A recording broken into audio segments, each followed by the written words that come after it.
गुरु और गुरु मंत्र दोनों में प्रबल कौन है? कलकत्ता में कहा था, जम के बोलो जरा, क्या प्रबल है? गुरु मंत्र प्रबल। गुरु अपनी जगह पर है वो ठीक है, गुरु अपना काम करे वो ठीक है, गुरु की भक्ति हो वो ठीक है, पर गुरु मंत्र की मूलता।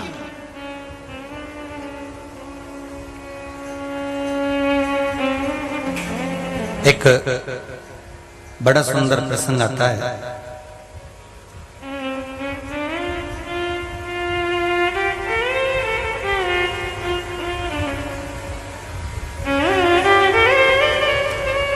भृंगी ने एक बार भगवान शंकर से एक प्रश्न किया,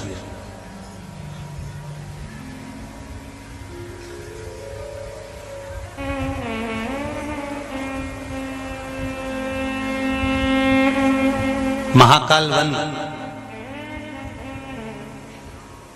और महाकाल वन में भृंगी ने, महाकाल वन कहाँ है? उज्जैन। महाकाल वन में भृंगी ने भगवान देवाधिदेव महादेव से एक प्रश्न किया,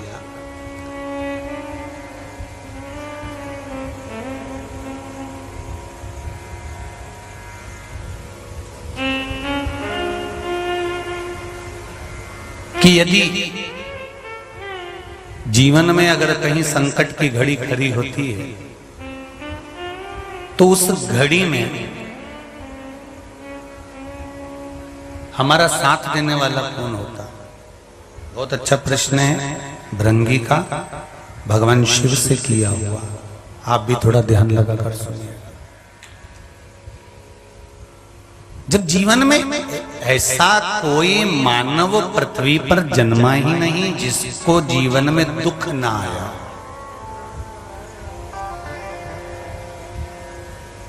और कहीं से ऊपर से अगर कहीं का टपका हो तो बात दूसरी है कि जीवन में उसको दुख ना मिला। शास्त्र कहता है बचपन, जवानी, अधेड़ी और बुढ़ापा चार अवस्था हैं। इन चार अवस्था में कभी ना कभी दुख का थोड़ा ना थोड़ा सामना तो करना पड़ेगा।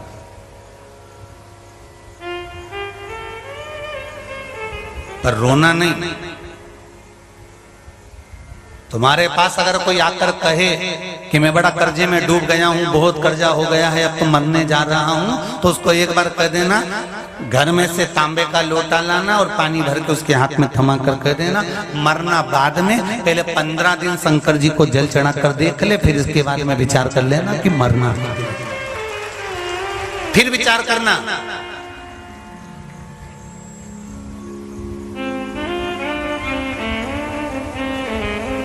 पहले तू शिव जी के पास जा, उसके बाद विचार करा जाएगा कि मरना है कि नहीं मरना।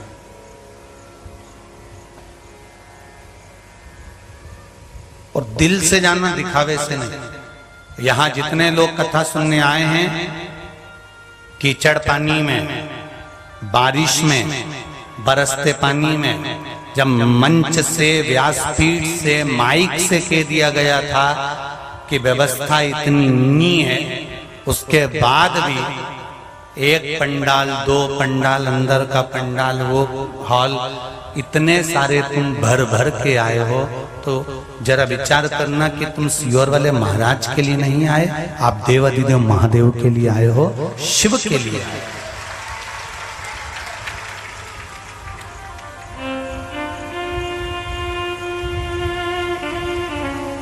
शंकर के लिए आए या किसी दूसरे के लिए नहीं आए।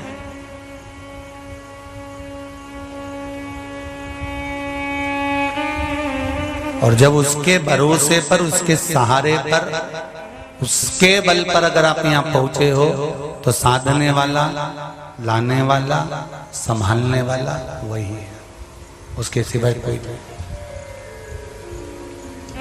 भृंगी ने कहा जीवन दुख की घड़ी में हमारा साथ देने वाला कौन होता है? तो शंकर भगवान ने कहा भृंगी, एक बात अपने जीवन में उतार कर रखना, जिस गुरु से तुमने गुरु मंत्र लिया है और जिसको तुमने गुरु मान लिया है, मंत्र नहीं भी लिया और अगर किसी को गुरु मान लिया तो उसके मुख से निकली हुई वाणी ही गुरु मंत्र बन जाती है और वो आपके जीवन का साथ निभा जाता है। उसके मुख से निकली हुई वाणी ही आपका गुरु मंत्र बन जाता है।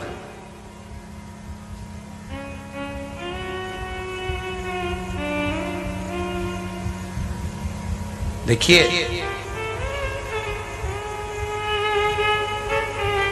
कई लोग मिलेंगे संसार में, कोई कहेगा जीवन में बहुत संघर्ष है, कोई कहेगा जीवन बड़ा ये खेल खिलाता है, कोई कहेगा जीवन बड़ा आनंदमय है, बड़ा अच्छा है।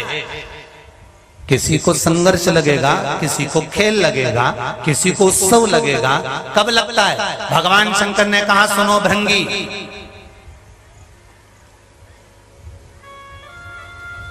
जब तक कोई सतगुरु नहीं मिलता तब तक सारा जीवन संघर्ष में ही निकलता है। काय में निकलता है? बोलो जम के जरा। संघर्ष में, पूरा जीवन संघर्ष में ही नजर आता है। और जब कोई गुरु मिल जाता है ना तो जीवन खेल नजर आता है। अरे हाँ, क्या हो गया? पेट दुख रहा है ना, काय का टेंशन, सारी समस्या का एक लोटा जल। कितना कितना संसार में जन्म लिया है तो ये समस्याएं, टेंशन तो आता रहेगा, पर टेंशन का एक ही मेंशन है, श्री शिवाय नमस्तुभ्यम। ये टेंशन का मेंशन है।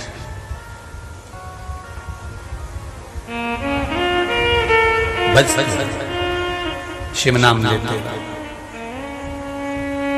जब ऐसा लगे कि हाँ थोड़ी समस्या आ गई है, तब माला भी नहीं है ना, कुछ भी नहीं है, आसन भी नहीं है, जमीन पर बैठ जाओ, कंकर बहुत सारे पड़े होंगे, हाथ भी रखोगे तो उसमें एक आध कंकर छोटा सा तो चिपक ही जाएगा, उसी को देख लेना और दिल से कह देना श्री शिवाय नमस्तुभ्यम।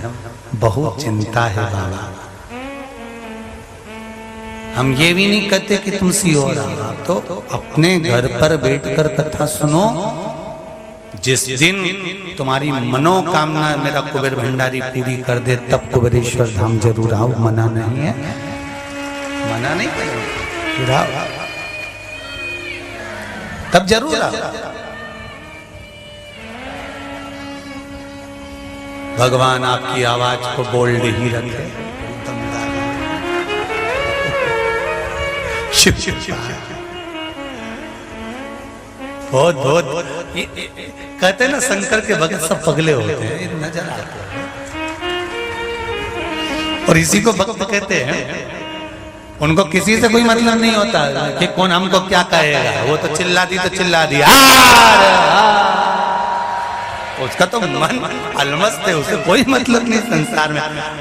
क्या किसको रोई है, चादर तान के सोई है, आग लगे बस्ती में अपन रहो मस्ती में, अपने कहीं करना जो कहते हैं चित चित आनंद।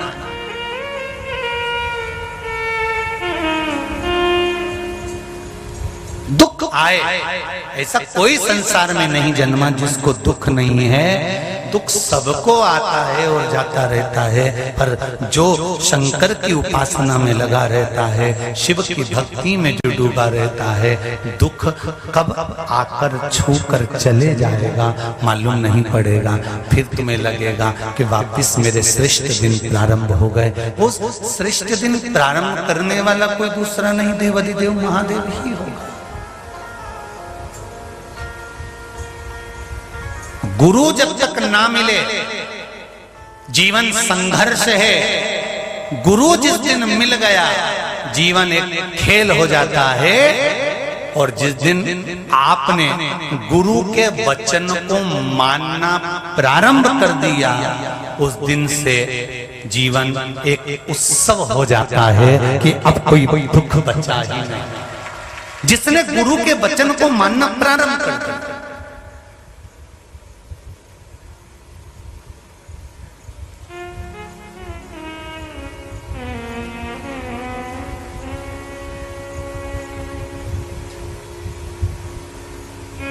अगर गुरु माना है तो गुरु के वचन को मानना पड़ेगा। ये नहीं कि गुरु जी अलग से कुछ बताएंगे आपको या अलग से कुछ कहेंगे।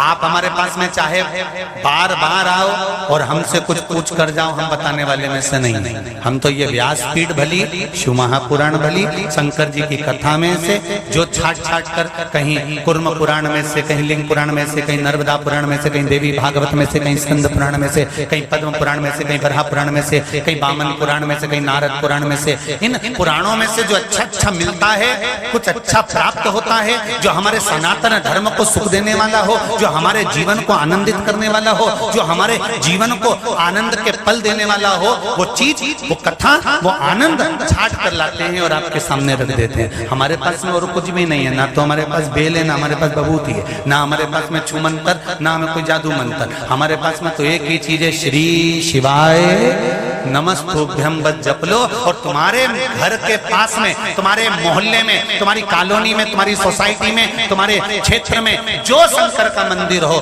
वहां पर जाना चालू कर दो। बस इससे ज्यादा कुछ नहीं है। तुम जाओ तो सही, वो सब दुख तुम्हारे काट आएगा। तुम जाओ तो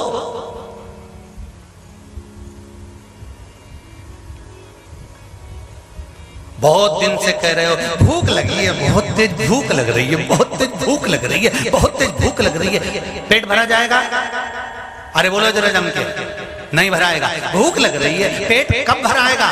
जब तुम किसी से मत कहो कि भूख लग रही है। अगर भूख लग रही है तो अंदर जाओ, रसोई घर में जाओ और टिफिन खोलो, डब्बा खोलो, उसमें से रोटी निकालो, अगर सब्जी नहीं होता अचार में लगा लो और रोल बनाकर, पुंगा बनाकर, गुट्टा बनाकर निपटा लो।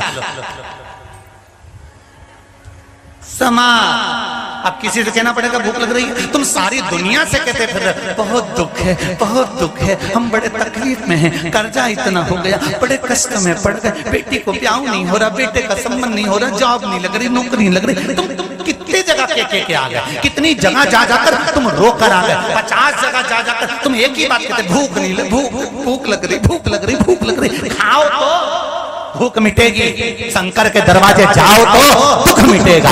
तब मिटेगा जब उसके द्वार पर। कहने से नहीं होगा। भूख लग रही, भूख लग रही, भूख लग रही, बड़े दुखी है, भगवान ने सारा दुख हमको ही दे दिया, रो रो के क्या होगा? जबरदस्ती का फैशन खराब करो, काय करो, तुम तो सुरमा लगा और पेंसिल से लाइन खींच के डब्बा भरा, ऊपर से नीली, नीचे से पीली, जोरदार। काय को रोए? रोए हमारा दुश्मन। और तुम तो बढ़िया छोटी मोटी खजूर वाली करके एक लोटा पानी और ये कागज पे लिखा,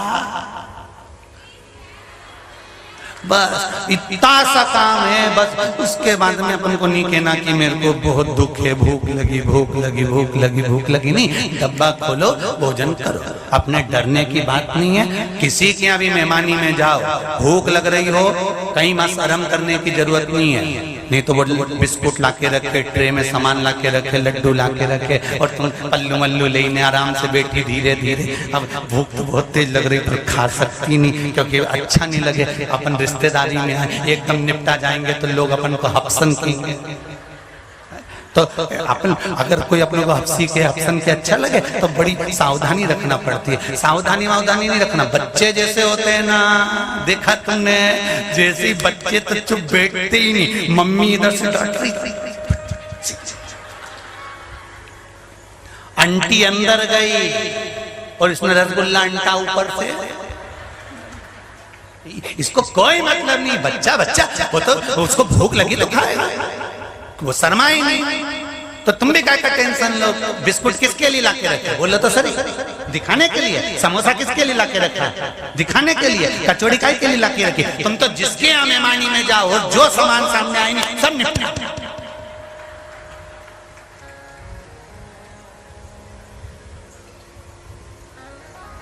हपसनी कहेगा, हपसी कहेगा, भूखा कहेगा, कह दे।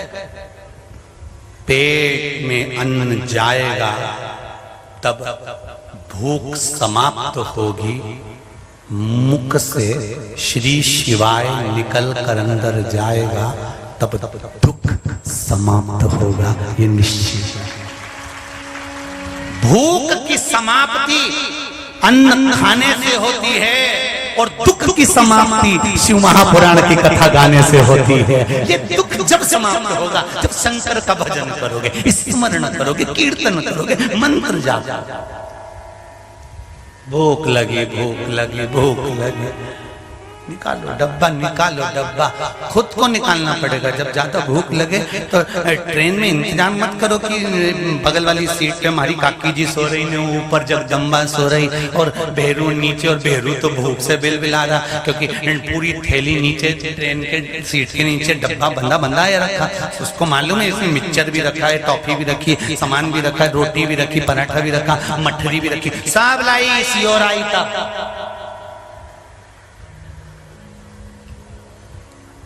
तुम भले अंदर खाने नहीं जाओ पर बैग में से निकाल के तुम एक चली जाओ तो तुम क्या सोचो कि सियोर वाले महाराज को मालूम नहीं पड़ी।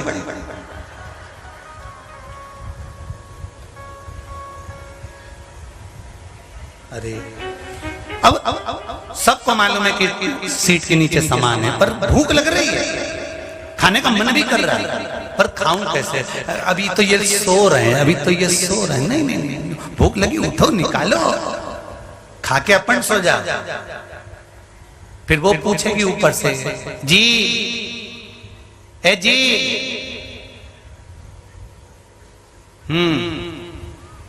भूख नहीं लग रही क्या?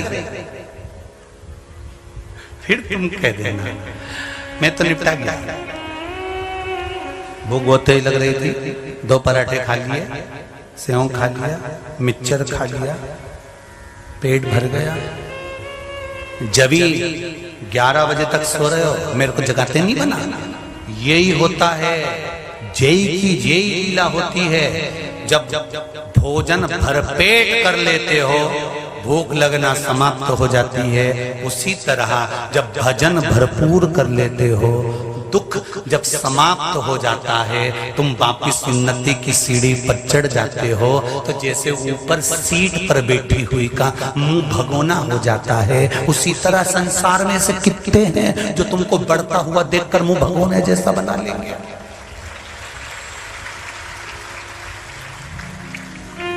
ना जाने कितने हैं। जब तक गुरु नहीं मिलता जीवन संघर्ष है, और जब गुरु मिल जाता है तो जीवन खेल बन जाता है, खेल खेल में जीवन निकल जाता है।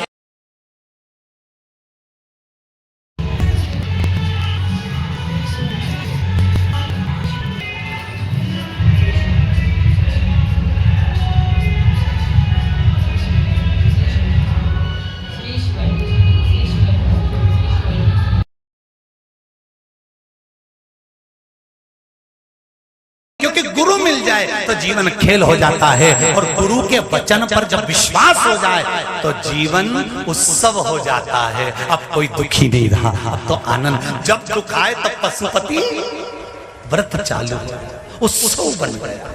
अब तो रोज हर सोमवार तुम्हारे दरवाजे पर दिया और शंकर जी के मंदिर पर दिया। पहले तो दिवाली पे लगता था, अब रोज का उत्सव हो रहा है। क्यों? क्योंकि शंकर तुम्हारे भीतर प्रकट हो गया है, शिव तुम्हारे यहाँ। तो रोज की दिवाली, प्रतिदिन की दिवाली।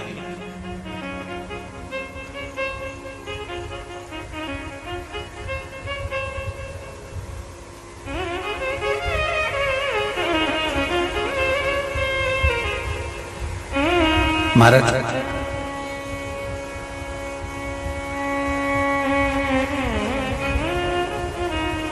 दूसरे में अवगुण देखने से पहले हमें अपने में अवगुण देखना पड़ेगा।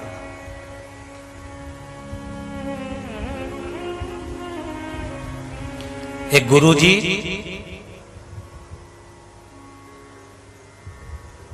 एक चेले पर बड़े प्रसन्न हुए।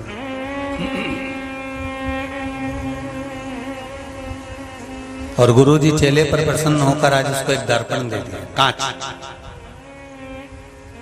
दर्पण देकर गुरुजी ने कहा, बेटा सुनो, इस दर्पण को जिसको दिखाओगे वो व्यक्ति का चेहरा इस दर्पण में आएगा तो उसके अंदर कितना छल है, कितना कपट है, कितनी बेईमानी है, कितना प्रपंच है, दर्पण में तुम्हें दिख जाएगा, दर्पण में तुम्हें नजर आ जाएगा।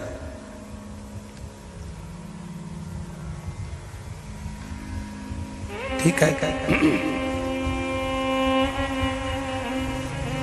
गुरुजी ने दर्पण दिया चेले को, चेले ने सबसे पहला दर्पण गुरुजी को ही दिखा दिया कि गुरुजी में कितना पाप भरा है, कितना छल भरा है, कितना कपट भरा है, कितनी बेईमानी, कितना छल भरा है। देखिए, जब दर्पण गुरुजी को दिखाया तो इसमें देखा, बताओ गुरुजी तो झूठ भी बोलते हैं, कपट भी करते हैं, बेईमानी भी करते हैं, छल भी करते हैं। दर्पण दिखाया, बोला नहीं चेला कुछ भी। दर्पण लेकर मित्र के पास गया, उसको दिखाया तो देखा इसमें भी कपट छल है, और दूसरे को दिखाया उसमें भी छल कपट है। दर्पण लेकर घर चले गया, अपनी पिता और माता को दर्पण दिखाया तो देखा कि इनके अंदर भी छल कपट है। दर्पण लेकर गुरुजी के पास वापस गया, गुरुदेव जो दर्पण आपने दिया था वो दर्पण में जिसको दिखाता हूं उसमें छल कपट नजर आता है, समझ में नहीं आता, संसार इतना बुरा है। गुरुजी ने कहा, मैंने जो दर्पण दिया था तुझे उसमें तूने सबको देखा, अपने आप को कभी देखा?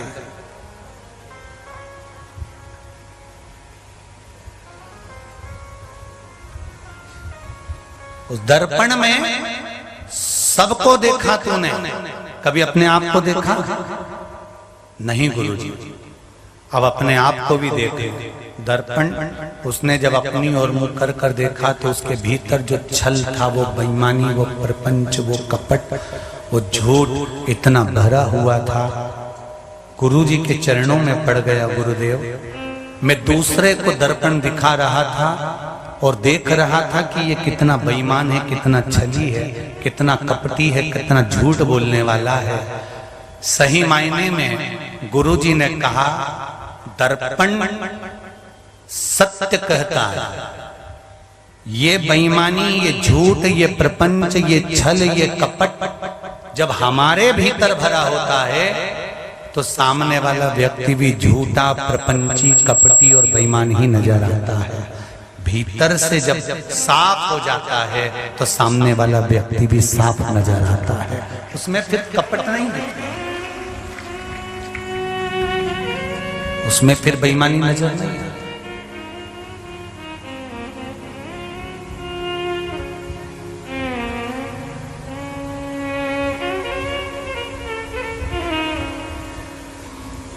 महाराज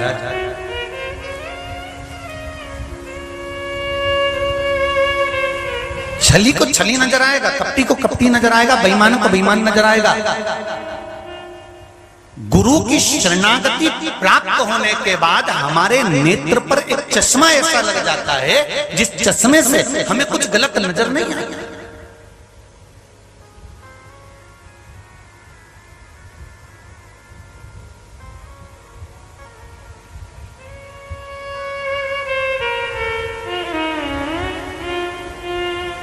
कई बेटा और बेटी की अदालत में तलाक के केस चल रहे थे। शिव महापुराण की कथा जिस बेटा और बेटी ने दिल से सुनी होगी, उन बेटे और बेटियों ने अदालत से तलाक के केस वापस लेकर अपने घर को वापस जोड़ लिया। क्यों? क्योंकि दुख अगर लिखा है तो कहीं पर 50 शादी कर लूंगी तो भी दुख भोगना ही पड़ेगा। इससे अच्छा है एक जो संबंध हुआ है उससे स्नेह बनाकर उससे निभाना प्रारंभ करा जाए, उससे धारण करा जाए।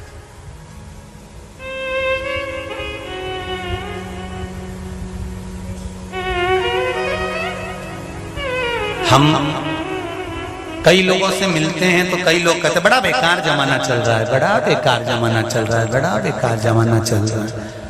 जमाने का रोना तब तक रोते रहोगे, बेकार चल रहा है। अच्छा था ही कब? सतयुग अच्छा था? अरे बोलो तो जम के जरा। अगर सतयुग अच्छा था तो वहां पर हिरण्यकश्यप हिरण्याक्ष इतने भारी भारी राक्षस उत्पन्न हुए, तो काय का अच्छा था? फिर कहा त्रेता अच्छा था राम जी के समय पर। जरा विचार करो, काय का अच्छा था? उस समय क्या रावण नहीं था, कुंभकर्ण नहीं था? उस समय पर क्या असुर नहीं थे, तारका नहीं थी?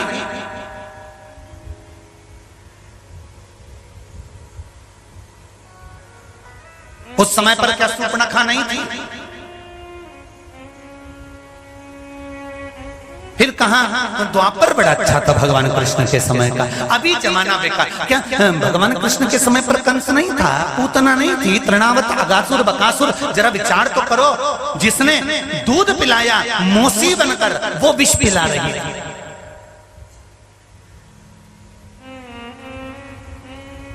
संसार का रोना रोना बंद कर दो। संसार बड़ा बेकार हो गया, संसार बड़ा बेकार है, जमाना बड़ा खराब है। अरे तो जमाने में कौन ने कहा खराबी देखो? तुम तो हर एक में अच्छाई देखना प्रारंभ करो। जो तुम्हारे दरवाजे पर आए, वाह वाह साहब, कितनी अच्छी बात है। पहले सुबह सवेरे हम लोगों को प्रेस की दुकान जाना पड़ता था। प्रेस वाले भैया घर पर जाते हैं, कहाँ देखो बेचारी दिन भर काम करती तो भी मेरे घर में झाड़ू लगा जाए भैया। ऐसा अच्छा देखना प्रारंभ करो, अच्छा मिलेगा। गुरु करता क्या है? गुरु का एक ही काम है, अच्छाई देखने की दृष्टि आपको दे देता है कि इससे अच्छा देखो।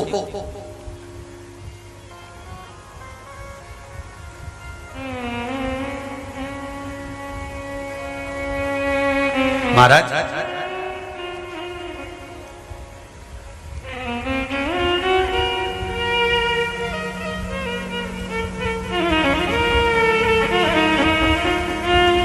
एक बार रामकृष्ण परमहंस जी ने स्वामी विवेकानंद जी को बुलाया। उस समय पर स्वामी विवेकानंद जी का वर्चस्व संपूर्ण ब्रह्मांड पर फैला हुआ, संपूर्ण विश्व। रामकृष्ण परमहंस जी ने अपने शिष्य स्वामी विवेकानंद को बुलाया। नरेंद्र, हे नरेंद्र, स्वामी जी को बहुत तकलीफ हो रही थी बोलने में, क्योंकि बड़ी बीमारी हो गई थी, कैंसर जैसा रोग।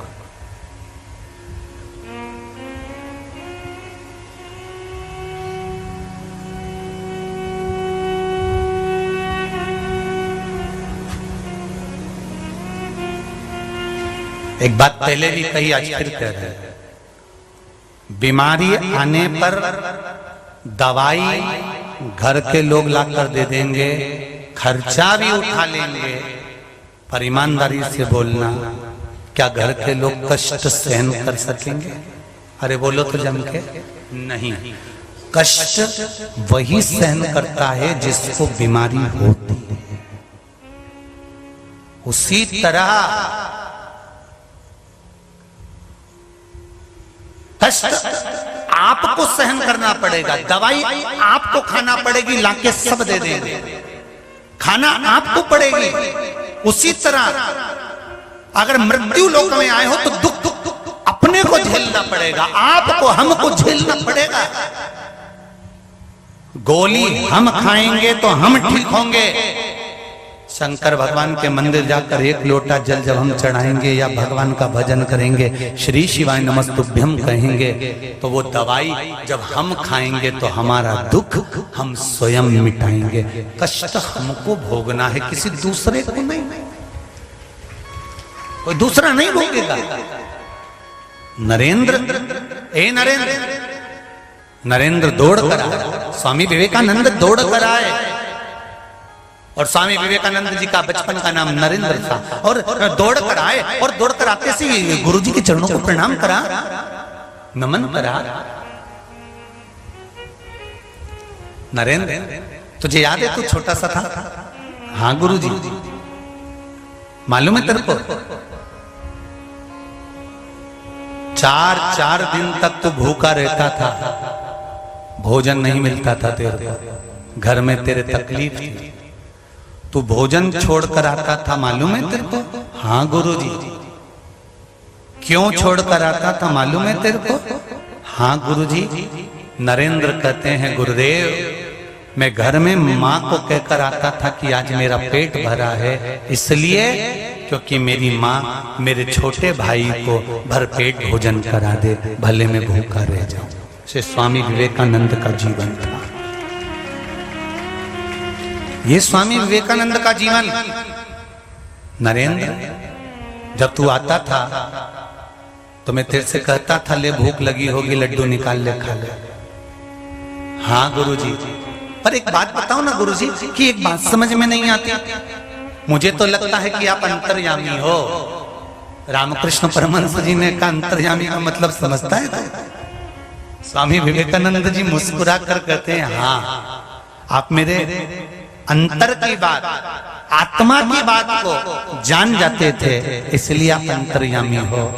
रामकृष्ण परमहंस जी ने कहा नहीं, जब गुरु अपने शिष्य को गुरु मंत्र देता है ना, तो गुरु केवल मंत्र नहीं देता, उसके कान के माध्यम से गुरु उसके हृदय में जाकर बैठ जाता है और शिष्य को तकलीफ क्या होती है गुरु समझकर उसका निवारण बैठे बैठे ही कर देता है। ये गुरु होता है।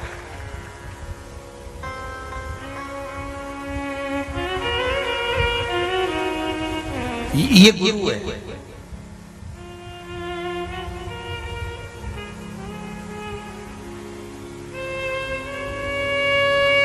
कितना विचित्र चेला होगा और कितना विचित्र गुरु होगा।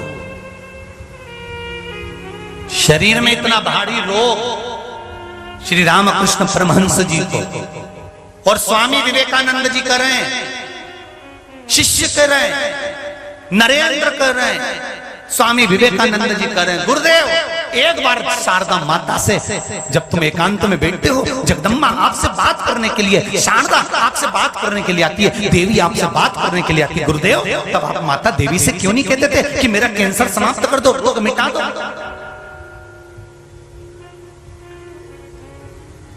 कल जब आप कक्ष में देवी जी को याद करेंगे, माता जी को याद करेंगे, दुर्गा को याद करेंगे, भवानी को याद करेंगे, शारदा माता को याद करेंगे गुरुदेव, तब आप शारदा माता से कह देना कि मेरा रोग मिटा दो।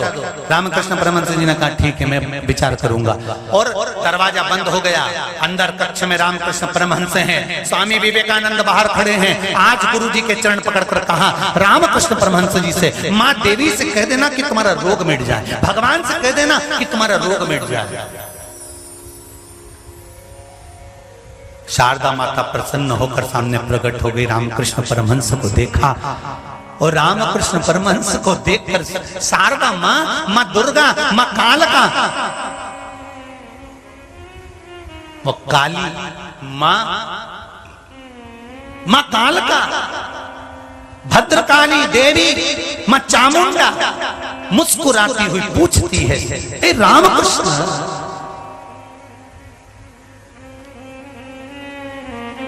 बहुत दुखी है ना तू, मांग ले तुझे क्या चाहिए।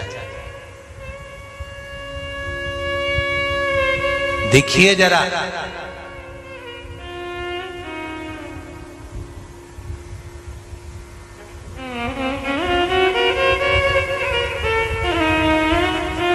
विचार करिए जरा।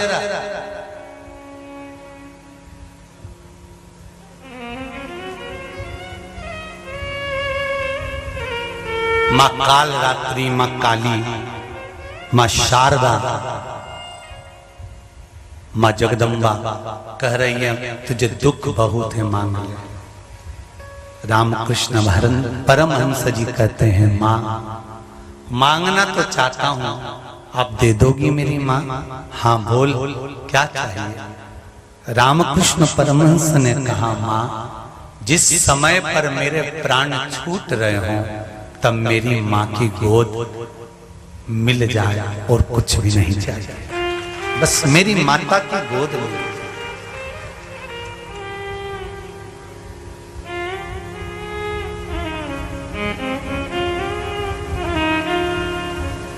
रामकृष्ण परमहंस जी ने वो कलकत्ता की जो काली है, मां चामुंडा है, कालका है, उसका दर्शन रामकृष्ण परमहंस जी हाला हजूर करते थे। जिस भगवान की आप आराधना करते हो, भगवान एक ना एक दिन तुमको दर्शन जरूर देता है। आज इस व्यासपीठ से जो शब्द निकला है उसको लिख के रख लेना। जिस शंकर का आप भजन कर रहे हो, आपके जीवन काल में एक दिन तुम्हारे सामने खड़ा हुआ मिलेगा, मिलेगा, निश्चित है। नीलकंठ से आते समय जब एक्सीडेंट हुआ, नीलकंठ के रास्ते पर गाड़ी जब पलट गई, तब हमने भी जिसका गुणगान करा था वो शंकर को गाड़ी के कांच में से हाथ पकड़कर हमें बाहर निकालते हुए देखा है। तो तुम्हें भी मिलेगा जरूर, एक बार तुम्हारे सामने जरूर आकर खड़ा होगा, ये निश्चित है, सम्मुख में मिलेगा। पर जिसका तुम भजन कर रहे हो उसका उपहास नहीं होना चाहिए, उसकी हंसी में,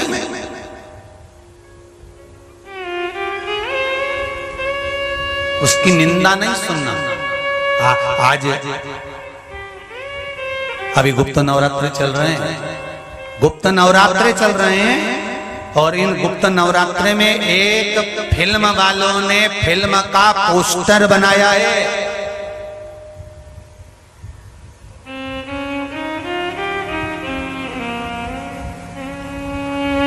फिल्म मेकर वालों ने एक फिल्म का एक पोस्टर, जो आजकल छोटी छोटी फिल्म चल रही है आधा घंटा एक घंटा की, उसमें एक पोस्टर बनाया फिल्म का। उस पोस्टर में मां काली को हाथ में सिगरेट देता हुआ पकड़ाया।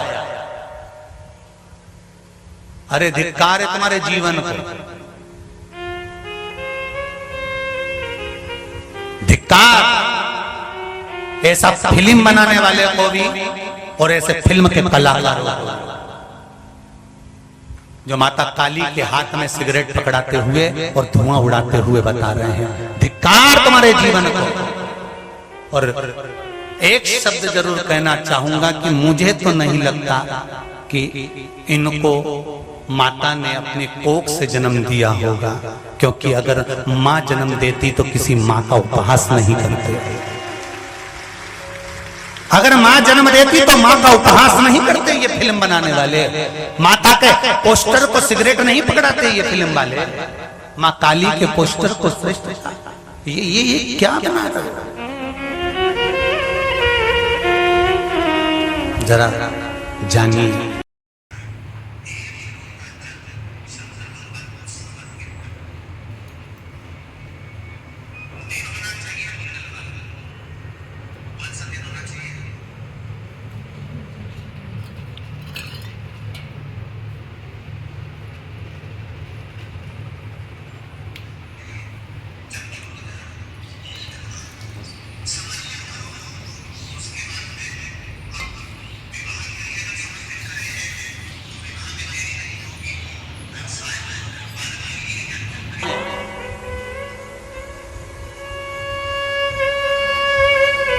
बस आप पहचान लो तो माने की पहचान गए। वो आया तुम्हारी दुख की घड़ी में तुम्हारे सामने आकर खड़ा हो गया, तुम पहचान गए तो ठीक, और नहीं तो तुमने सोचा हमारा रिश्तेदार था, काम करवा दिया बेचारे ने और वो तो चले गया काम करा के। नहीं, उसको पहचानना पड़ेगा कि कौन आया था। कि भगवान अपना रूप रखकर कभी नहीं आता, कोई रिश्तेदार का ही रूप रखकर तुम्हारे सामने आकर खड़ा हो जाता है और काम कर कर चला जाता है। शिव कृपा होती ही ऐसी, आएगा करेगा चला।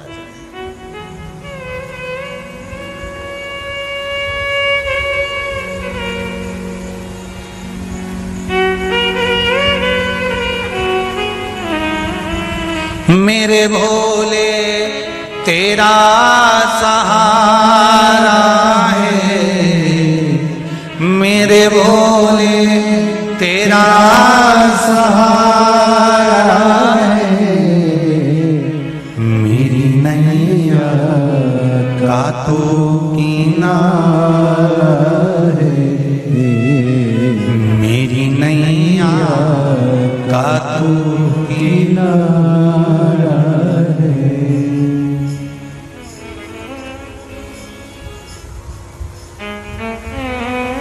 कभी तुमने सुना किसी ने अमेरिका को विश्व गुरु कहा? अरे बोलो जम के जरा। हालैंड को, कोई ने चीन को विश्व गुरु कहा? विश्व गुरु एक ही था। कौन? ये भारत, और ये भारत की भूमि, ये विश्व गुरु की गिनती में थी।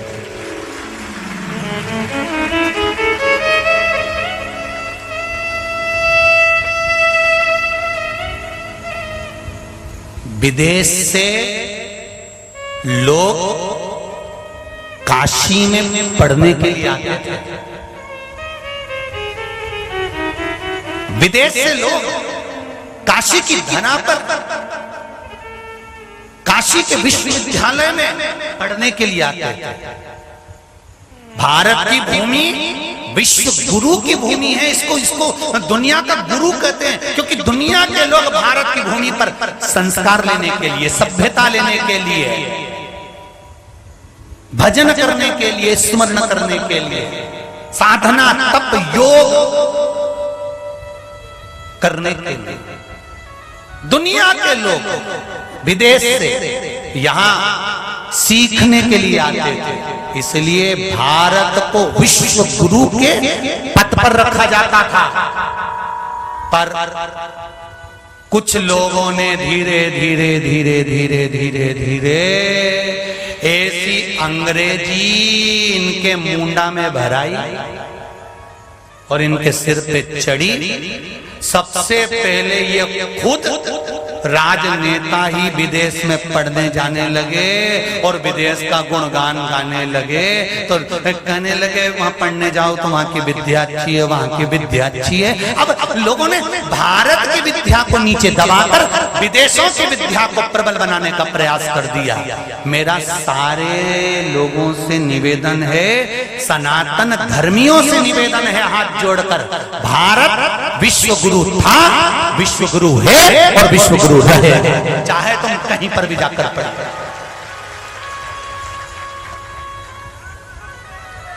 जाओ तुम्हें पढ़ना हो जहां जाकर पढ़ो। जो अमेरिका पढ़कर आते हैं वो अमेरिका को गुणगान गाते हैं, जो हालैंड पढ़ के आते हैं वो हालैंड का गुणगान गाते हैं, जो यूएसए जाते हैं वो यूएसए का गुणगान गाते हैं। पर भारत विश्व गुरु है और यहां आने के बाद ही लोगों को सुख का अनुभव होता है। इसलिए लोग अपना देश छोड़कर वृंदावन की गलियों में हरे राम राम राम हरे हरे, हरे कृष्णा कृष्णा कृष्णा हरे हरे गाते फिरते हैं। यहां जो मिलेगा वो दुनिया में कहीं नहीं मिल सकता, क्योंकि ये सिखाने और सीखने की भूमि है, ये संस्कार और सभ्यता की भूमि है, ये धर्म और आनंद को देने की भूमि है। चंदन है इस देश की माटी, तपोभूमि हर ग्राम है, हर बाला देवी की प्रतिमा, बच्चा बच्चा राम है। जिसके सैनिक समर भूमि पर गाया करते गीता है, उसी माटी के हल्के नीचे खेली करती सीता है। ये भारत की भूमि विश्व गुरु थी, है और रहे। चाहे कितना भी दबा ले, लोग विदेश पढ़कर आते हैं तो सोचते हैं विदेश का गुणगान गाएंगे, विदेश का गुणगान।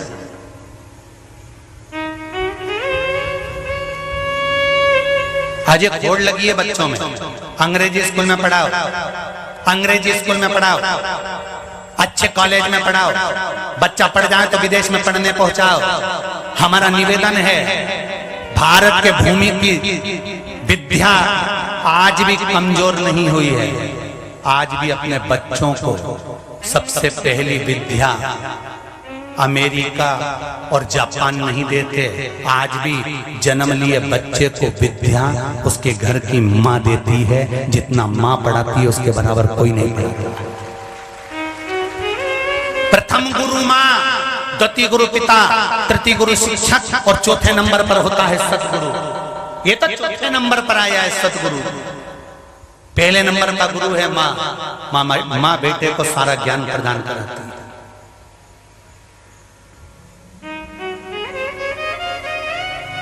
संस्कारवान बनाने का प्रयास करती है।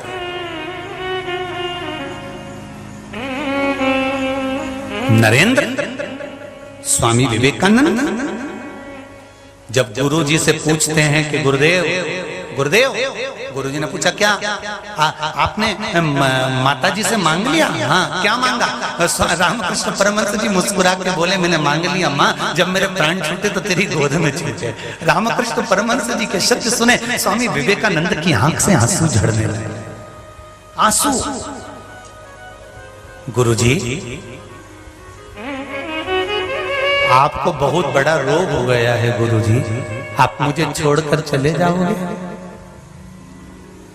रामकृष्ण परमहंस जी ने कहा, सुनो नरेंद्र, अमरनाथ की गुफा में पार्वती जी ने शंकर जी से प्रश्न करा था। आज वो अमरनाथ की कथा निकल गई, जरा ध्यान से सुनना कि पार्वती जी ने अमरनाथ की गुफा में एक प्रश्न करा था।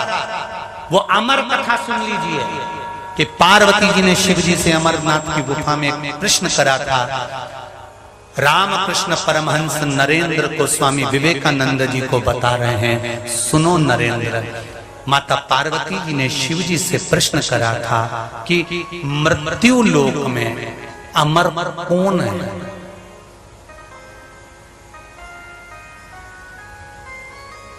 पार्वती जी ने शिव जी से अमरनाथ की गुफा में प्रश्न करा, मृत्यु लोक में अमर कौन है?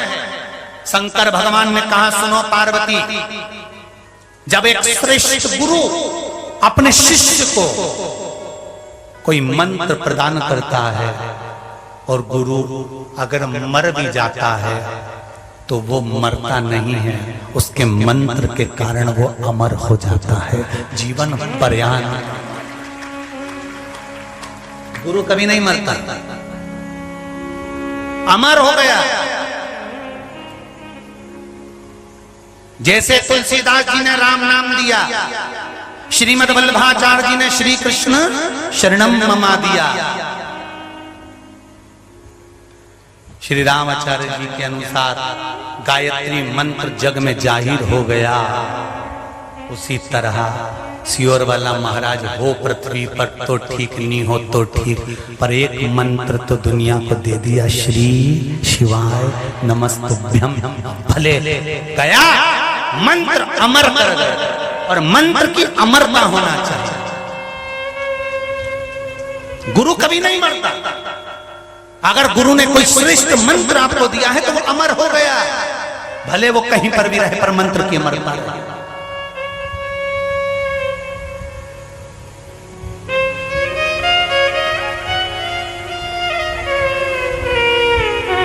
शंकर भगवान पार्वती जी से कह रहे गुरु कभी नहीं मरता, गुरु अमर है। यही बात रामकृष्ण परमहंस जी ने नरेंद्र को स्वामी विवेकानंद जी को कही। स्वामी विवेकानंद जी ने यह बात अपने मन में बिठा ली। रामकृष्ण परमहंस जी के प्राण जब चले गए, एक बार स्वामी विवेकानंद कहीं पर खड़े होकर प्रवचन दे रहे थे, मंच लगा हुआ था, लाखों लोग बैठे हुए थे, उसी में एक कलाकार बैठा हुआ था। स्वामी विवेकानंद जी का बोलते हुए मंच पर स्पीच देते हुए चित्र बना रहा था।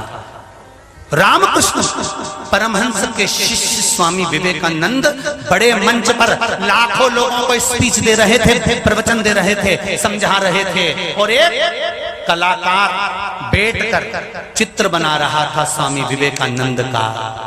चित्र जब कंप्लीट हुआ, स्वामी विवेकानंद जब जाने लगे, उस कलाकार ने आकर स्वामी विवेकानंद को चित्र दिया, स्वामी जी मैंने ये आपका फोटो बनाया है, देखिए। स्वामी जी ने फोटो लिया, अच्छा बनाया आपने, बहुत सुंदर बनाया, बहुत अच्छे कलाकार हो आप। कलाकार ने स्वामी जी से कहा, एक बात पूछना है सरकार। स्वामी जी आपसे एक बात पूछूं मैं? हाँ पूछो। जब आप प्रवचन दे रहे थे ना, आपके प्रवचन देते समय आपके सिर के ऊपर कोई एक बूढ़े व्यक्ति का चेहरा आ रहा था,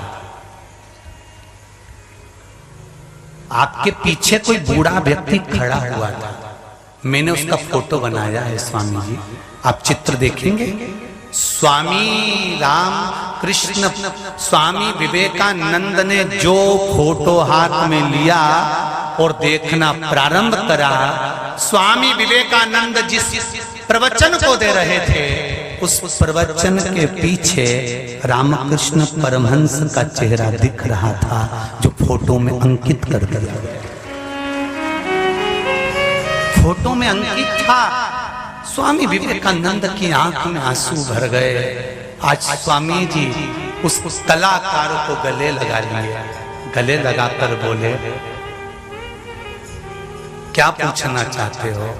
तुम्हारे प्रवचन देते समय तुम्हारे पीछे जो चेहरा दिख रहा था वो किसका था?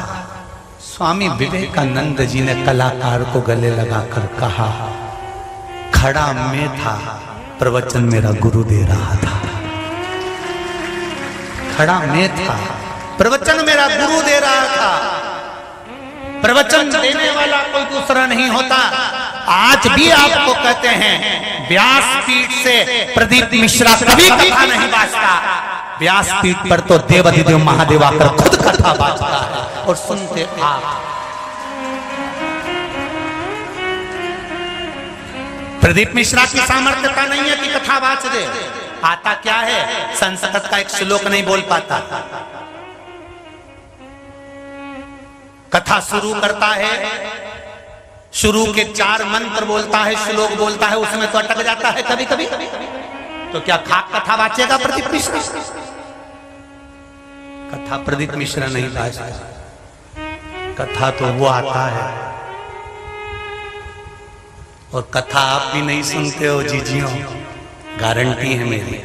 तुम 3 घंटा एक जैसे एक टकटकी लगाकर एक महाराज को कब तक सुनोगे? तुम्हारे बस का नहीं है। तुम्हारे भीतर वो शू बैठा हुआ है जो यहाँ तक खींच कर लाया है, और उसने तुम्हें कथा सुनाकर तुम्हारा कल्याण करा है। कोई दूसरा है ही नहीं। शिव महापुराण का मूल मंत्र श्री शिवाय नमस्तुभ्यं गीता प्रेस गोरखपुर की इस किताब में, पोथी में कब से लिखा हुआ है, कितने वक्ता आए होंगे, कितने व्यासपीठ पर बैठे होंगे, तो मंत्र क्यों नहीं निकाला? पर वो शिव नहीं आया था तब तक, उसने मंत्र निकाल रख दिया। उसकी प्रेरणा नहीं होगी तब तक नहीं देता वही है। अपन तो निमित्त है, केवल एक निमित्त, उससे बढ़कर कुछ नहीं।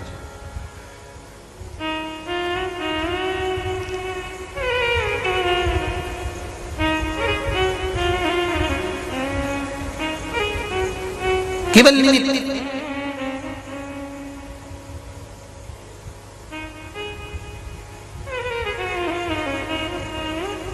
महाराज स्वामी विवेकानंद जी ने कलाकार को गले से लगाकर कहा, वो चित्र किसी दूसरे का नहीं, मेरे गुरु जी का है।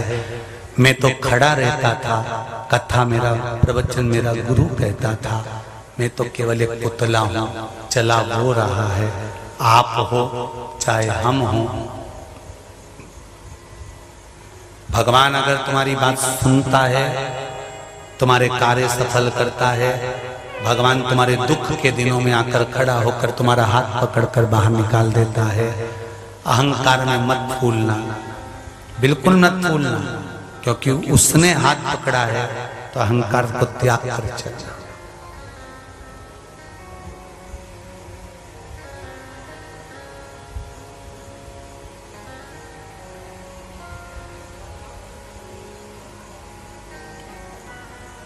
इतना मन करता है आप लोगों से मिलने का, इतना मन करता है कि मैं वर्णन नहीं कर सकता। मैंने अपनी माता को भी कई बार कहा कि मैं लोगों से मिलने के लिए तरसता हूं, पर केवल एक कारण से नहीं मिलना पाता। भीड़ के कारण आपके बीच में आए और हमारे कार्यकर्ता आपको धक्काएं, धक्का मुक्की हो, आप कहीं गिरे पड़े, इसलिए आप लोगों के बीच में नहीं आता। पर दिल तो इतना करता है कि कुर्सी लगा के आपके पास बैठूं और आपकी सुनूं और मैं अपनी सुनाऊं, क्योंकि बहुत मुश्किल से मिलते हैं।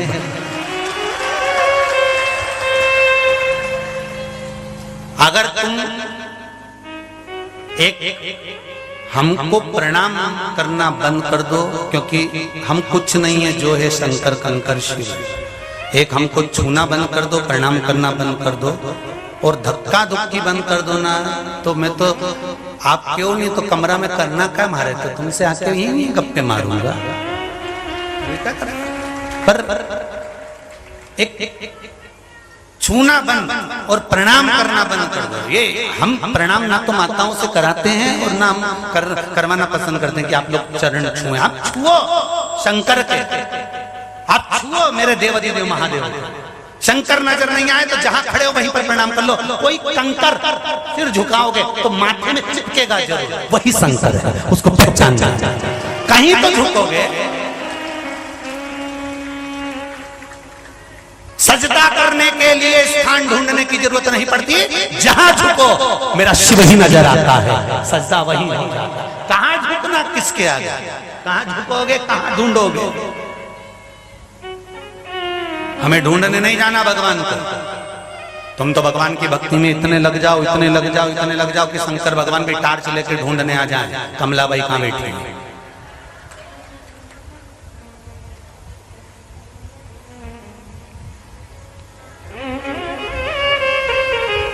भजन करो, स्मरण करो, भक्ति करो, उसकी भक्ति में डूबो।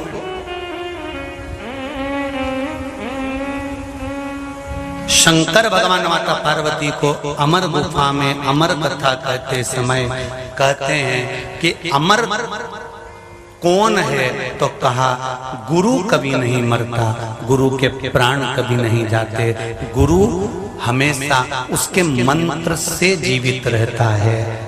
और देखिए इसलिए शंकर भगवान को भी जगत गुरु कहा गया और भगवान कृष्ण को भी जगत गुरु कहा गया। कारण अमर गुफा से अमर कथा कहकर शिवजी अमर हो गए तो जगत गुरु बन गए। भगवान कृष्ण कुरुक्षेत्र की भूमि पर रुक कर खड़े होकर कुरुक्षेत्र की पावन धरा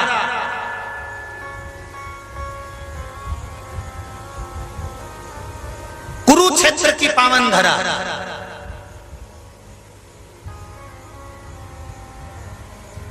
भगवान ने ढूंढी भी थी तो वो जमीन ढूंढी जिस भूमि पर कोई भी मरे तो वैकुंठ चले जाए। कुरुक्षेत्र की भूमि वही भूमि है। भगवान को मालूम था ये कौरव और पांडव लड़ेंगे, ये तो बाद में मरेंगे, पर इनके चक्कर में ना जाने कितने सैनिक तो बेचारे यूं ही मर जाएंगे। हमारे यहां कहते हैं दो बेल लड़ते हैं तो बागड़ टूट जाती है। कौरव और पांडव लड़ेंगे, ना जाने कितने सैनिक मरेंगे तो इन कौरव और पांडवों ने ऐसा कोई पुण्य नहीं करा कि इनके हाथ से मरेंगे तो बेकुंठ चले जाएंगे। राम जिसको मारे वो बेकुंठ चले गया, कृष्ण ने जिसको मारा वो बेकुंठ चले गया, पर कौरव और पांडव किसी को मारेंगे तो बेकुंठ कौन जाएगा? इनके कौन से पुण्य अच्छे जो ये बेकुंठ भेज देंगे? तो इनके हाथ से अगर कोई मर गया तो नरक जाएगा, परंतु उसको बेकुंठ पहुंचाने की जवाबदारी मेरी है, क्योंकि रथ के आगे मैं बैठकर रथ चला रहा हूं। इतनी सैनिक मुझे देखेंगे तो इनको बेकुंठ तो भेजना ही पड़ेगा। तो क्या करूं?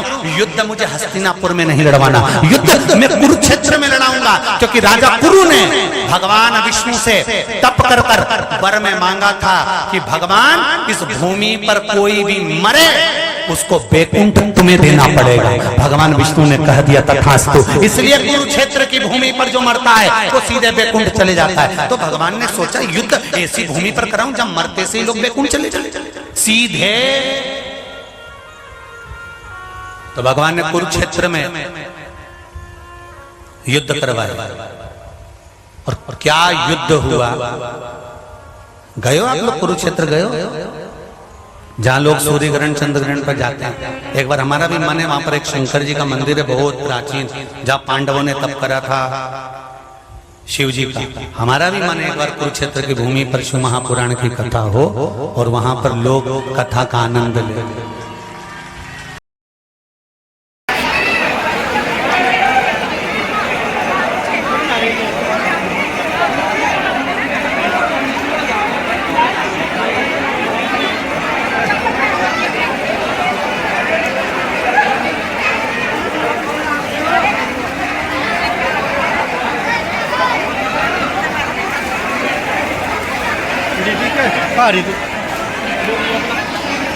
कि जब नारी का गर्भ नहीं ठहरता तो सफेद आंकड़े की जड़ जो आंकड़े का फूल शिव जी को चढ़ता है सफेद, उसी आंकड़े की जड़, सफेद आंकड़े की जड़, आंख की जड़ को शंकर के शिवलिंग पर से 21 बार तुम्बरुका जी का नाम लेकर घुमाकर मंदिर में ही स्त्री रजस्वला धर्म के 7वें दिन मंदिर में ही कमर पर बांध ले और एक पीपल का पत्ता शिव जी को चढ़ाकर प्रतिदिन गाय के दूध में उकाल कर पति पत्नी रोज उस दूध का पान कर कर पीकर सोए, क्यों ना संतान देगा। उसका विश्वास जितना डॉक्टर पर करा उतना विश्वास शंकर पे भी तो करो, शिव पर भी तो करो।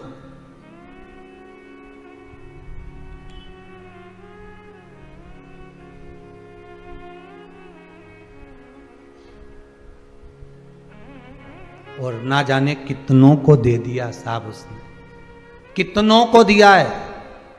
अगर इस कुबेरेश्वर महादेव के मंदिर में एक रजिस्टर रख देते ना कि जिनके यहाँ संतान नहीं उनके यहाँ संतान बाबा ने दी, तो वो यहाँ सिग्नेचर कर कर चले जाते। इतने इतने ढेर, पर विश्वास रख कर मांगोगे तो दुनिया की कौन सी खुशी है जो बाबा नहीं दे सकता, वो सब लुटा देता साहब।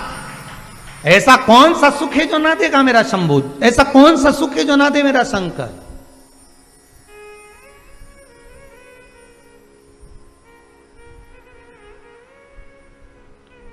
सब दिया, बस बाबा कहते हैं मुझे हृदय देना, दिल देना, और वो देकर तू मुझे जो मांगेगा मैं तुझे दे दूंगा।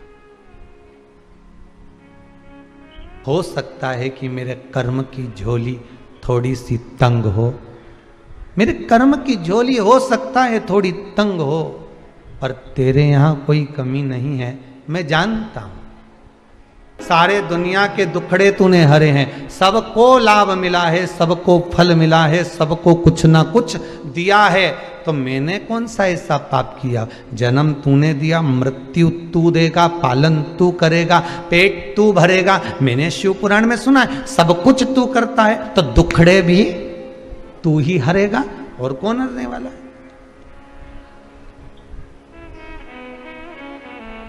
वैश्य ने अपनी पत्नी से कहा तुम चिंता मत करो, छोड़ दो उस पर।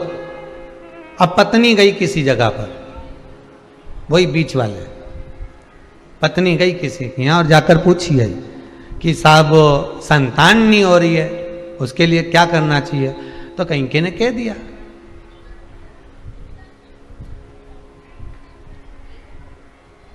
अगर तुम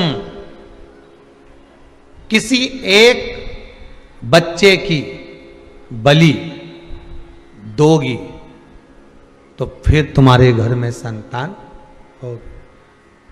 अब पत्नी ने पति को कहा मैंने पूछा है, अभी ऐसा चल रहा है, जब दुख की घड़ी आती है ना, तकलीफ आती है मनुष्य को, तो वो 10 जगह जाकर पूछते हैं। अभी तकलीफ बहुत सारी है तो 10 जगह जाएंगे, साहब पत्रिका देखो, साहब ये देखो, साहब कौन सा नक, कौन सी बीठी, कौन सा काम क्या करें, तो 10 जगह पूछोगे, 10 जगह पर जाओगे। पत्नी भी गई वैश्य की, 10 जगह पर जाकर पूछा, 2-4 जगह कह दिया कि बलि चढ़ाओ, बच्चे की बलि दो, तब तुम्हारा गोद भरेगी, तब तुम्हारे यहाँ संतान होगी। उसने पति से कहा, पति ने कहा ऐसा कोई होता है कि दूसरे की बलि दो ने अपने संतान, और दूसरे के बच्चे को मारकर अपने यहाँ बच्चे लेने से मतलब क्या हो। छोड़ दे, तू समाप्त कर ये बात। भगवान देगा तो दे देगा, नहीं देगा तो नहीं देगा। भगवान को जो देना होगा देगा, कुछ कारण होगा, कोई तो कारण हो सकता है।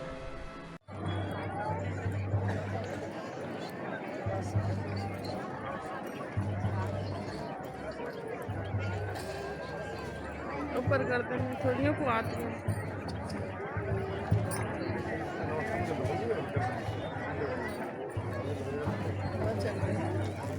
का कोई ठिकाना नहीं,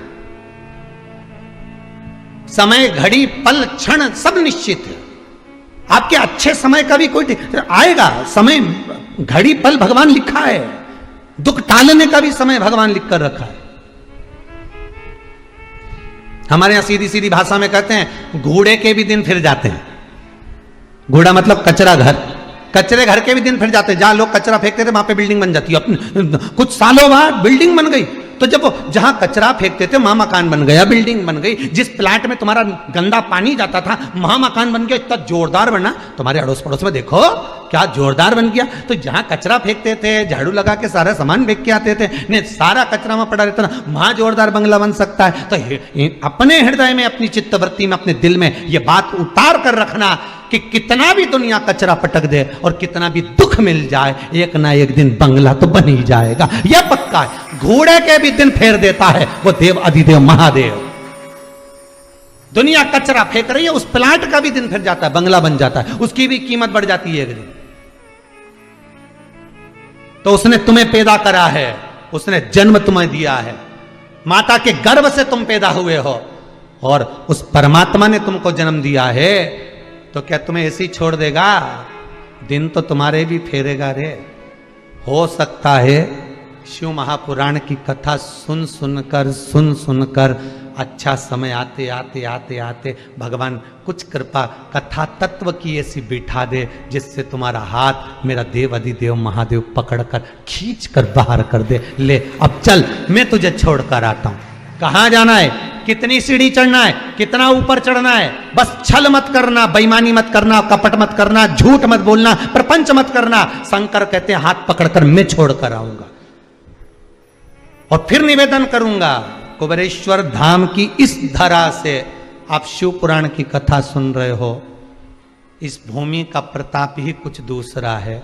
इस भूमि से जहां से आप कथा सुन रहे हो, सारे तीर्थ गए होगे माना, सब जगह गए होगे माना, पर बाबा जब ये लॉकडाउन हटा दे, इस भूमि पर अभी शिव नहीं बैठा, पर यहाँ का जो हृदय का सुख होगा वो शंकर ही दे सकता है। आपकी कामना वही पूर्ण कर सकता है। इस भूमि पर आने के बाद छल नहीं, कपट नहीं, बेईमानी नहीं, प्रपंच नहीं और झूठ नहीं, इस भूमि से जो मिलेगा वो आपका जीवन सार्थक कर सकता है। आस्था चैनल पर कथा सुन रहे हो, इस भूमि से सुन रहे हो, आपका जीवन सार्थक हो सकता है। बस कुछ पल, कुछ घड़ी, कुछ क्षण, 3 घंटा जब कथा सुनो, चित्त वृत्ति शिव में लगा लीजिए।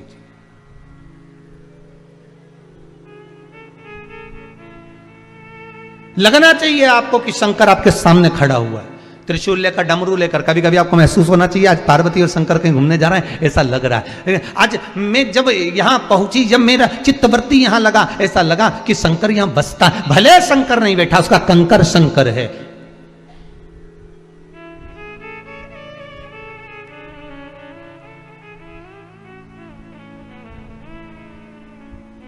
पिछले लॉकडाउन से लेकर ये लॉकडाउन से लेकर कितने साल, 1.5 साल, 2 साल होने वाले हैं, लगातार शिव महापुराण की कथा इस भूमि से चल रही है। तो ये भूमि का भी तो कोई प्रताप होगा जो लगातार इस भूमि से वाणी निकले और बाबा ग्रहण करे। कुछ तो दे रहा होगा शिव, कुछ तो प्रदान कर रहा होगा शंकर। दिल दीजिए, भगवान को कुछ नहीं चाहिए तुमसे। तुम्हारे ये फूल ने, माला ने, सब धरी की धरी रह जाए, कई मतलब कि हम तो सीधी सीधी बात कहें न, 50 रुपए की माला लेके आओ, थोड़ी देर महाराज जी के पिनाओ ने, पंडित जी तो 2 मिनट नहीं पहने बापड़ा और यूं बस पिनाई ने उतार दी न। 50 रुपए सब धरा की धरा उधर पड़ा हुआ, वो पड़ी कोना में, और 50 रुपए की माला माँ धरी। तो आपसे निवेदन है, 50 रुपए की माला की जगह 50 रत्ती का दिल तुम शंकर को दे दो। रुपया मत लगाना, दिल लगाना। रखिए माला, क्या करें माला का? गणेश मंदिर जाऊंगी, 15 रुपए का नारियल लेके जाऊंगी, गणेश जी प्रसन्न हो जाएगा। नारियल की जगह दिल तो ले जा। अब दिल चप्पल में छोड़ के जा रही है, नारियल लेके अंदर जा रही है। बोलो सही है कि गलत है? दिल चप्पल में छोड़ दे। तुम देखना हो, अपने काम करें, पहले तुम यहाँ रह जाओ, तुम चप्पल देख लीजिए, फिर हम दर्शन करके जाए, फिर तुम चली जाना, हम चप्पल देख लेंगे। तो नारियल काय को ले गई?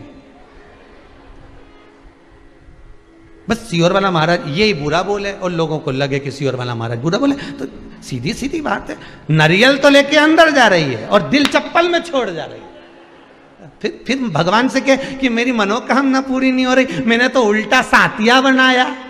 तो भगवान गणेश जी बोले सीधा कर दे, कहीं नहीं होने वाला, चप्पल में दिल छोड़ के आई थी। उल्टा साथिया बनाने की भी जरूरत नहीं थी तेरे को, तो तू अगर दिल यहां लेके आती तो नारियल नहीं भी लाती चल जाता, पर दिल तो लाती।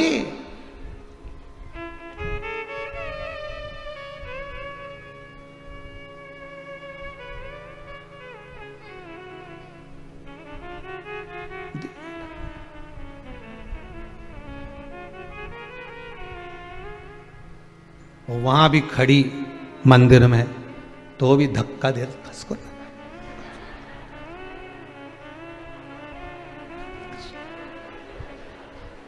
इधर हो जा, इधर देखिए।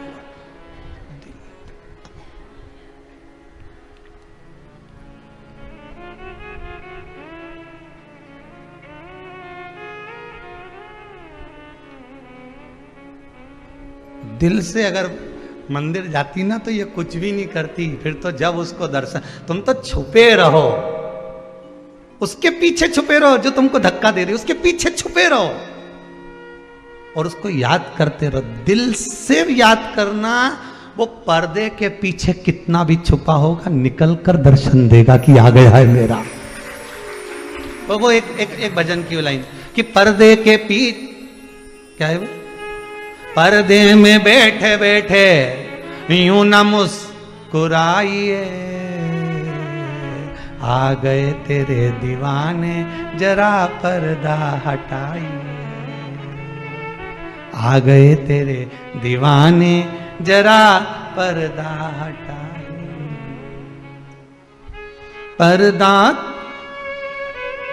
नहीं कबूल हमें, ऐसे ही है कुछ, जाने दो।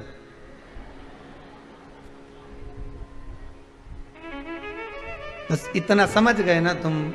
एक तो ये भजन वजन का चक्कर हमें पढ़े भी नहीं, सो तो आते भी नहीं बहुत सारे भजन। तो कई बार तो ये बच्चे लोग भी कहते हैं गुरुजी लिख लिख के देते हैं, इतना सारा दिया एक आध तो गाओ।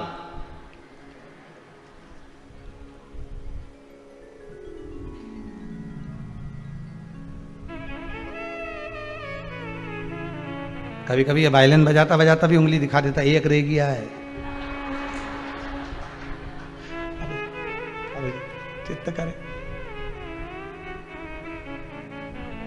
पर्दे में बैठे बैठे यूं न मुस्कुराइए, आ गए तेरे दीवाने जरा पर्दा हटाइए। हे शंभू, हे शंकर, आप तो जाओ भगवान के मंदिर में, दिल लेकर जाना। नारियल तो जाने दो साहब, नारियल अपनी जगह, दिल लेकर जाना अंदर। और जब दिल लेकर जाओगे, कोई कितना भी धक्का मारकर तुमको पीछे कर देगा, कब 2 क्षण में वो खींच कर आगे ले आएगा। उसको तो नजरें मिलाना है, मेरे लिए आया है, ये मेरे लिए आया है। जब तुम उसके लिए जाओगे तो वो भी तो बेचैन होगा आपसे मिलने के लिए। वो एक गीत की लाइन है, वो कहे तुझसे मिलने के लिए तेरी कसम, एक मुलाकात जरूर। जितना तुम तड़पोगे परमात्मा से मिलने के लिए, उतना वो भी तड़पेगा अपना कैलाश छोड़ने के लिए। आएगा तुम्हारे सामने आ जाएगा कि मेरे लिए आया, पर तुम उसके लिए जाना हो। चप्पल देखना, अब भी उसके लिए जाओ।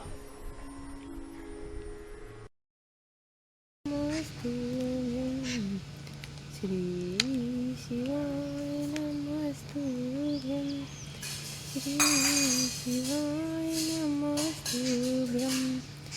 श्री शिवाय नमस्तुभ्यं।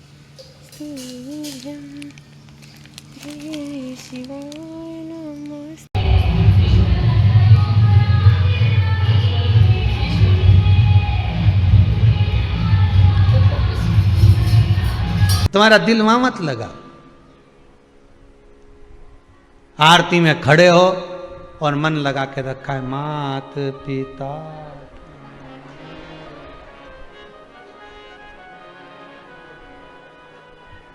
इतने में देख लिया गई, तो आरती में कह रही शरण गऊ में किसकी, अब अपनी तो चली गई, अब किसकी ले जाओ। भगवान भी कह रहे आरती में खड़ी है, माता जी की आरती उतर रही ने भगवान की आरती उतर रही, अब यहां ध्यान करे कि वहां ध्यान करे।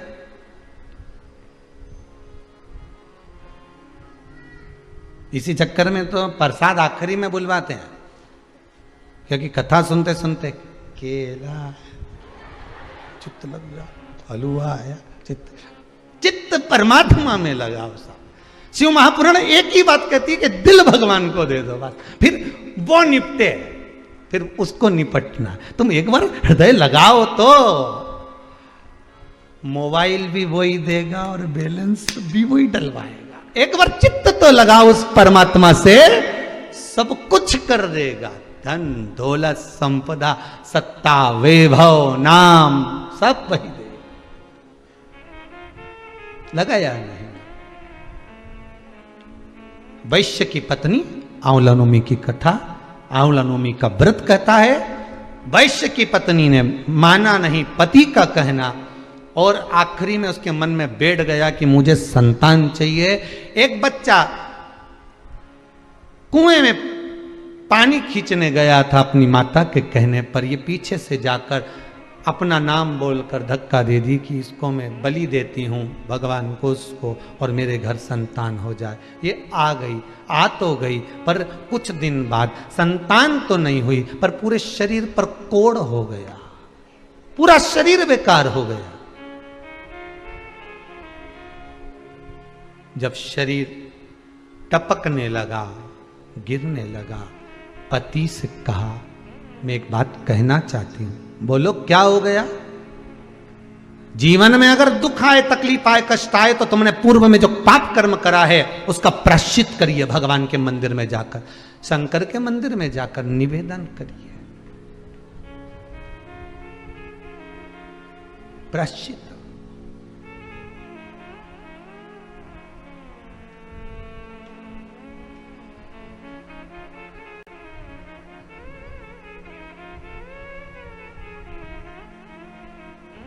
अब पति ने पूछा, वैश्य ने, क्या बात है, क्या हुआ, क्या ये तो बताओ, क्या हुआ, हो क्या गया है, बोलिए क्या हुआ है।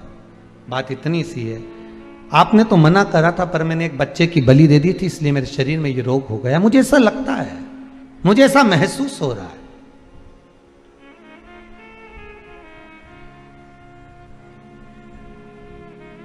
वैश्य ने कहा, तूने मुझे पहले बताया नहीं, झूठ बोल रहे हो, छल कर रहे हो, प्रपंच कर रहे हो, कोई बात छुपा रहे हो, उसमें किसी की हानि नहीं, हानि अपनी है कि तुम अपनी जिंदगी में अपने पांव पर कुल्हाड़ी मार रहे हो, किसी दूसरे का कुछ नहीं होगा। पांव अपना काट रहे हो, कुल्हाड़ी अपने ऊपर मार रहे हो, जिंदगी पर मार रहे हो, बर्बादी के कदम तुम बढ़ा रहे हो, बिगड़ेगा कुछ नहीं।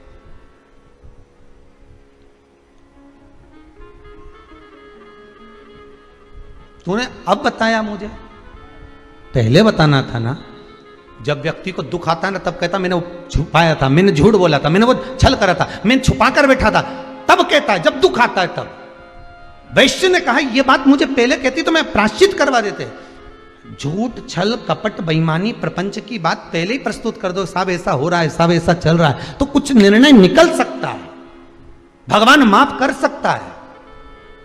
पर छुपा छुपा छुपा छुपा छुपा पाप की इतनी बड़ी गुल्लक भर ली कि एक दिन वो गुल्लक फूटी तो शरीर का कष्ट हो गया, बीमारी हो गई, रोग हो गया। अरे तूने मुझसे छुपाया क्यों? बोल देती ना, तुम्हें सब कर सकता था, सब कुछ, सब कुछ कर सकता था, तूने छुपाया क्यों? गलती हो गई, अब छुपा तो लिया, गलती भी हो गई, इसका प्रायश्चित तो कोई संत सदगुरु ही बता सकता है। गई, अकेली चली गई गंगा के घाट पर, गंगा मैया के तट पर बैठ गई और तट पर बैठकर गंगा जी का स्मरण करने लगी, मां मैं पापी हूं, मेरा पाप धो दे तू। अपने पुत्र की कामना के लिए मैंने किसी की बलि दे दी। बहुत ध्यान देना महाराज, अपने सुख के लिए दूसरे का बुरा कभी मत सोचो।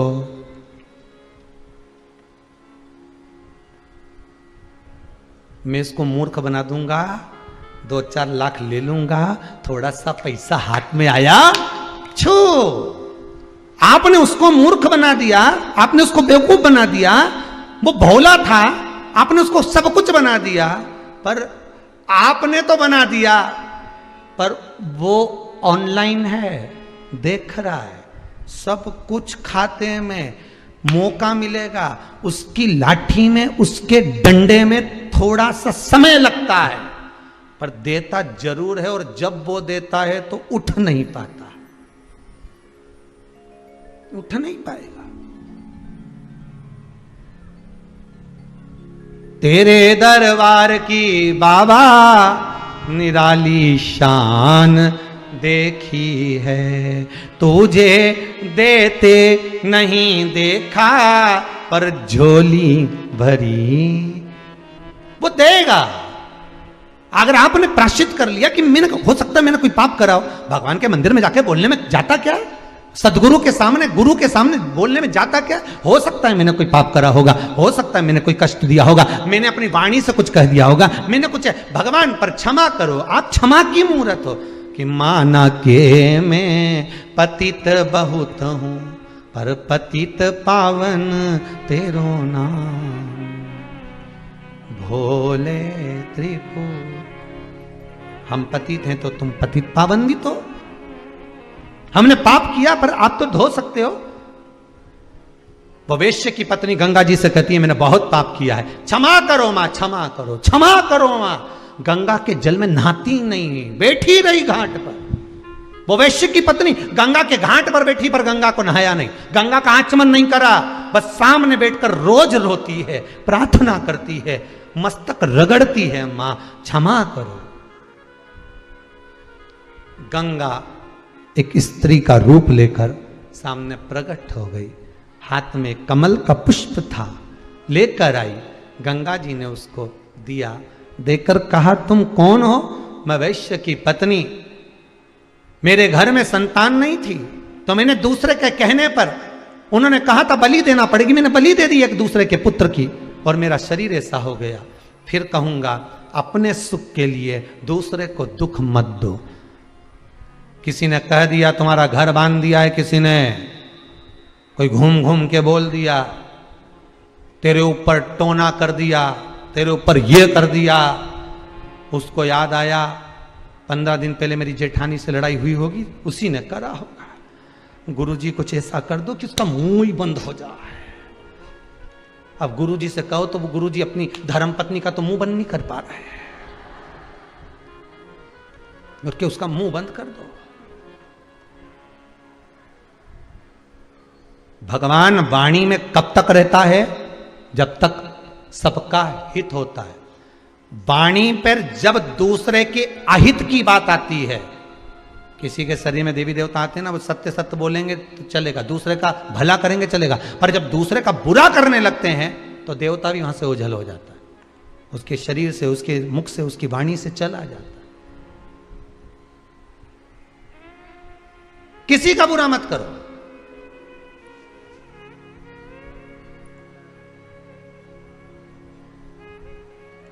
वो एक कथा है ना, शंकर जी के मंदिर में चोरी करने गया ना, उसको एक घंटा मिल गया, और घंटा लेकर आया, और भगवान ने कहा तू जितना मांगेगा इससे दुगना तेरे पड़ोसी के यहां जाएगा।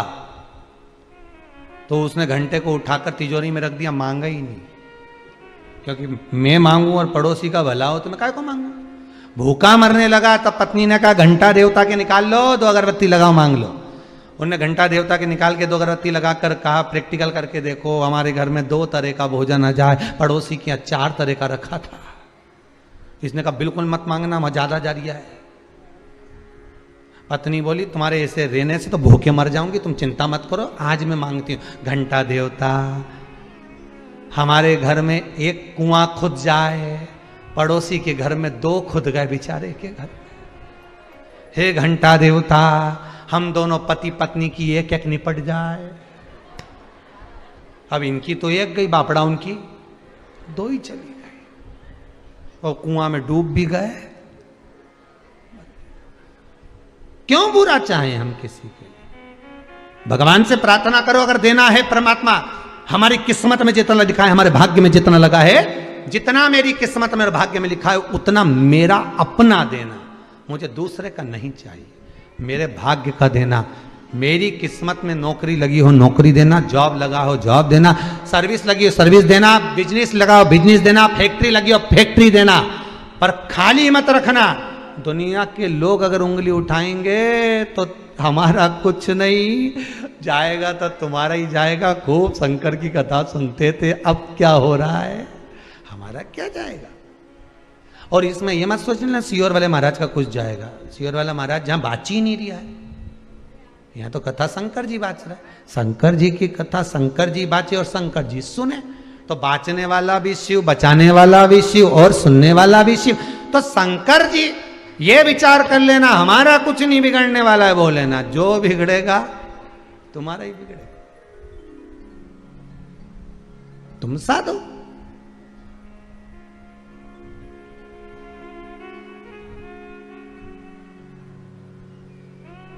दर से अगर लौटूंगा यूं खाली, तो दुनिया उंगली तुम पर उठाए, हमारा क्या जानने वाला,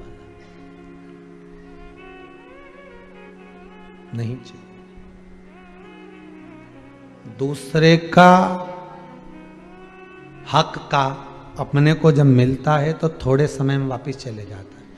अपनी किस्मत का, अपने भाग्य का जब अपने को मिलता है तो वो खत्म नहीं होता, वो जिंदगी संवारता चला जाता है, आगे बढ़ता चले जाएगा। आपके भाग्य का मिलना चाहिए।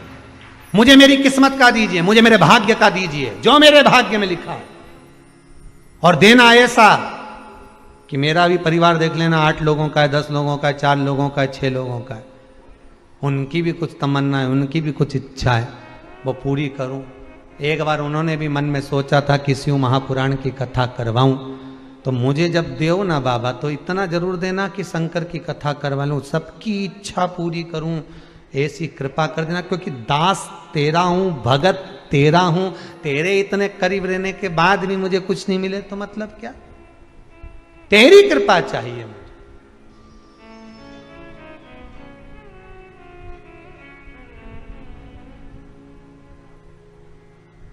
बस तेरी दया चाहिए। तूने गलती कर दी, गंगा जी बोली तुमने गलती करी है, तुम माना तुम क्षमा मांग रहे हो पर गलती करी है तुमने, मां अब तो क्षमा कर दो। गंगा जी ने कहा, आंवला नवमी की कथा है, कार्तिक का महीना में जब शुक्ल पक्ष में नवमी तिथि आएगी तब तू आंवले के वृक्ष के नीचे बैठकर आंवले के वृक्ष में दूध का सींचन कर देना। क्या चढ़ा देना? दूध। जिस व्यक्ति को रोग सताता ही रहता है, बीमारी आती रहती है, जा ही नहीं रही होती है, तो उसको कुछ नहीं करना चाहिए। आंवले के वृक्ष के नीचे आंवला नवमी के दिन दूध चढ़ा देना चाहिए, फिर बीमारी दूर हट जाती है, व्यक्ति बीमार ही नहीं पड़ता। जिसको निमोनिया हो, श्वास की बीमारी हो, दमे की बीमारी हो, किडनी और लीवर से जुड़ी हुई बीमारी हो, उसके लिए सबसे अच्छी चीज है हमारा, चलने में हापड़ी भरा जाए, चलने में दम भरा जाए, तो आप आंवले के वृक्ष के नीचे दूध चढ़ाओ आंवला नवमी के दिन, काया ठीक होती है। तो जा, तू ये कर लेना। आंवले के वृक्ष के नीचे बैठकर जब तू आंवले पर दूध चढ़ाकर पूजन करेगी और उसी आंवला के वृक्ष के नीचे बैठकर जब तू अन्न का भाग ग्रहण करेगी, तब तेरा मुख में निवाला जाते ही वो औषधि का काम करेगा और तेरे शरीर की काया ठीक हो जाएगी। उस वैश्य की धर्म पत्नी ने हाथ जोड़ लिए गंगा मैया के मां में जाती, आंवला नवमी के दिन पहुंच गई आंवले के वृक्ष के नीचे, पूजन करी, अर्चना करी, दूध का सींचन करा, थोड़ा सा भाग मुख में लिया, वो निवाला अमृत बन गया और उसका काया ठीक हो गई, रोग मिट गया। इसलिए आंवला नवमी का उद्यापन करने वाली माताएं जब आंवला नवमी के व्रत का उद्यापन करती है तो आंवले के वृक्ष के नीचे ही ब्राह्मण ब्राह्मणी का भोजन कराया जाता है, घर के अंदर नहीं। घर के अंदर भोजन नहीं कराते। आंवला नवमी का अगर उद्यापन करना है, आंवला नवमी का अगर जमना करना है, 5 माता 10 माताएं मिलकर अगर उजमना कर रही हो, अध्यापन कर रही हैं, तो कहीं ऐसे जगह चले जाओ जहां आंवले का पेड़ लगा हो, आंवले का वृक्ष लगा हो, आसपास में कहीं कुछ मंदिर देवालय हो, वहां पर भोजन बनवा लो।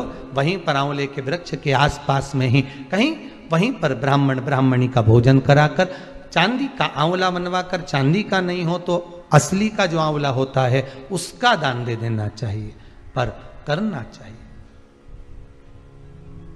रोग मुक्ति के लिए, कार्य सिद्धि के लिए, लक्ष्मी के लिए आंवला का वृक्ष उत्तम माना गया। फिर आगे जो वर्णन किया है शिव महापुराण के अंतर्गत, व्रत शिव पुराण का जो व्याख्यान वर्णन श्रवण कर रहे हैं, वो भगवान से अगर मांगना सर्व जगत के सुख के लिए मांगो, सबके लिए।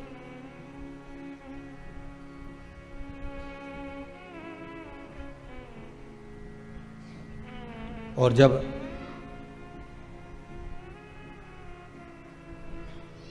सर्व जगत के हित के लिए मांगोगे तो जीवन का सुख मिलेगा।